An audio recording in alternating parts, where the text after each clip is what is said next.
Okay, this is by request. First of all, this is the Flipping and Wholesaling show, Flipping and Wholesaling in New York show by Michael Pinter, where I teach you how to build a business about flipping or wholesaling in New York, or how to grow a business if you started already.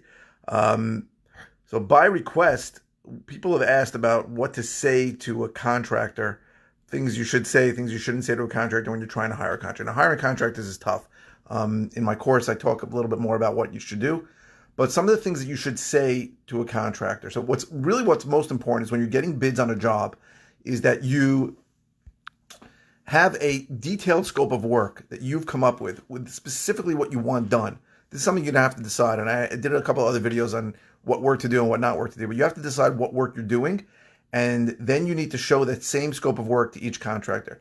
I made this stupid mistake very often for years of bringing contractors into a project that I wanted to do and basically having them walk through it and tell me what they wanted to do. And they'd give me bids, and the bids were all different, right? Because some contractors said you need to do this thing, and some contractors you don't need to do this thing. And I was not comparing real bids to each other. So the first thing you need to do when you're dealing with trying to hire a contractor for a job is come up with a very detailed scope of work. If you want an example of a scope of work, I'll be happy to share an example of a scope of work with you, which is should be very, very detailed. Literally, I mean, to the color of paint. And then you want the contractor to then give you an offer. So there's certain things you say to a contractor. The things you need to say to a contractor are before, if you've never dealt with a contractor before, you need to be clear with them that I'm a rehabber, right? I'm doing work on this house and I cannot pay retail prices because very often people go and they get recommendations for contractors, and these are guys who are doing standard remodel work for a homeowner. Now, understand there's a huge profit margin in that, and if you're going to do work on a house, you should not be paying retail prices. And I know tons of guys that I've wholesaled to used regular remodelers and got screwed on the price. And I know that, right? They told me numbers they were getting crazy. I had deals where I thought very clearly this was a $30,000 rehab, a $40,000 rehab, and these guys were telling me they got offers for $100,000. If you're dealing with a retail guy, you're making a mistake. So you need to make that clear to the guy. Listen, I am a rehabber. I'm going to resell this house. I'm not going to move in it. You cannot charge me regular retail pricing. Some guys will walk away from you right away. That's a good thing if they do, because you don't want to waste your time or their time with them. So the first thing is you need to be clear with them on who you are. The second thing is you need to tell them time is very important to me. So I need an idea of when you're going to do, how long this is going to take. And you need to be, when you decide on a contractor, you need to be very clear that this price is for this time. So if a guy tells you he's going to finish in 8 weeks, you say, and it's $30,000, let's say, I'm going to pay you $30,000, but I'm going to pay you $30,000 if you finish in 8 weeks. If you finish later, there's going to be penalties.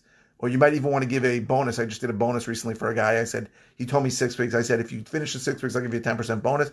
Finish in 8 weeks, I'll give you your price. So you need to be clear about time. Time is very, very important. The detailed scope of work should have material level also. Now, the big question is whether the contractor is going to buy the materials himself, or whether you are going to buy the materials, or whether you're going to pay for it. So I usually have the contractor quote me a labor rate, and then I have a Home Depot account. I usually have them go to Home Depot, buy it, and just do a text to confirm, and then I'll confirm it when he's there to pay for it. So I think it's a good way. But if you're not familiar, you don't have a Home Depot account, you can have the guy give you a quote with materials. Just understand most of the time when the contractor is paying for the materials, he's going to mark it up a little, which it's understandable because he's spending the time to go get them. So I understand that. It's not terrible. So you need to be clear about who's buying the materials. You need to be clear that you can't pay retail if you're doing this to rehab a house. And you need to be clear about time. It's very, very important. Now, the ways to know if a contractor is good. So also another important thing is if you're doing a job that needs permits, you need somebody who's licensed, right? So there are in every different municipality in New York, in every village, in every town, every city, there is different requirements about different rules about laws about what requires a permit. It's like in the village of Malvern, if you're changing two windows, you need a permit. One window, you don't need a permit. These are crazy things.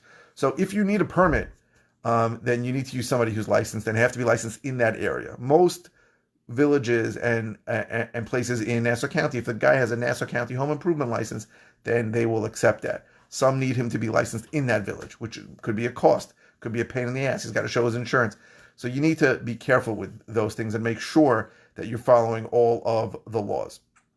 Now, if a guy is not licensed, then you want to say to him, what happens if we do a job where you need a license? Some of them will say, oh, my brother's licensed, I can use it, something like that. Some of them will say, it's not going to work. Some of them will say there is a charge for that. I'm going to have to pay somebody for that. But you need to be clear when you're talking to a contractor about what happens if there's a licensing requirement and how he's going to deal with that. Most of them have a way to deal with it. Some of them don't. Some of them say, listen, I only do work that's unlicensed. I only do painting. I only do minor repairs. I never need a license for what I do. But you need to be clear about the contractor on all of those issues. Time, that you can't pay retail, you have to get a discount. In general, what they will trade some profit for is continuity of work. So if it's your first job, you can say to him, listen, I'm hoping to do a lot of jobs, I'll keep you busy. If you do a lot of work that we do, we basically tell the guys, listen, we'll keep you busy constantly, but we cannot pay you full retail. We need to work on some kind of discount. And I always negotiate labor only. But if you don't know what you're doing with the materials, then you want to get the guy to quote you labor and materials together. For me, it usually works out about 50%. If a guy quotes me, I'm doing a job now, $25,000 labor, I did the basic numbers, it's $25,000 of materials too. But you need to be clear about these contractors, about these things. Understand, you have to kiss a lot of frogs to find that prince. Most contractors are terrible. They're terrible, that's the truth. And the general contractor triangle is good, fast, and inexpensive. Those are the three. You almost never get all three. You almost have to pick two. If I have to pick two, I'm usually going to try and pick good and inexpensive, and I'll give a little bit on the speed. But it can't, obviously, at some point, the speed costs money because I'm usually paying interest on some kind of loan during the time. So you have to work that. How much is the speed a factor? But the speed can get cured on some level if you're giving the guy a penalty after a certain amount and a bonus if he finishes quicker. So those are the important things to speak to a contractor about. But again, what's important is that you understand it's very hard to pick a good contractor. Most contractors were workers who decided to go into business for themselves, right? They were subcontractors. Maybe they were a painter. Maybe they were a sheetrock guy. And then they decided to do it themselves.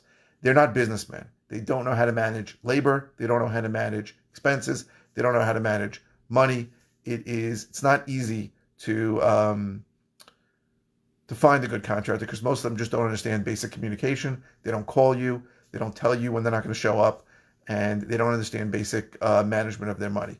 So it's important to understand most contractors are difficult. They're not going to be good. You're going to have to go through a few of them. What I found is that some contractors are really good on one job, but if you give them a second job, certainly a third job at one time, they cannot juggle those things and they just mess it up. So it's important to understand that you have to talk to the contractor a certain way, and you may have to go through a bunch of contractors to find the right one. Now, if you need any help with any of this, contractors or building the business, feel free to call me. My number is, if you're watching on Facebook, it's above. If you're watching on YouTube, it's below. Go to howtoflipnewyork.com to get more information about what I do or the ways that I can help you. Please subscribe if you haven't subscribed. Please like this if you haven't liked it yet. Any comments get responded to very, very quickly.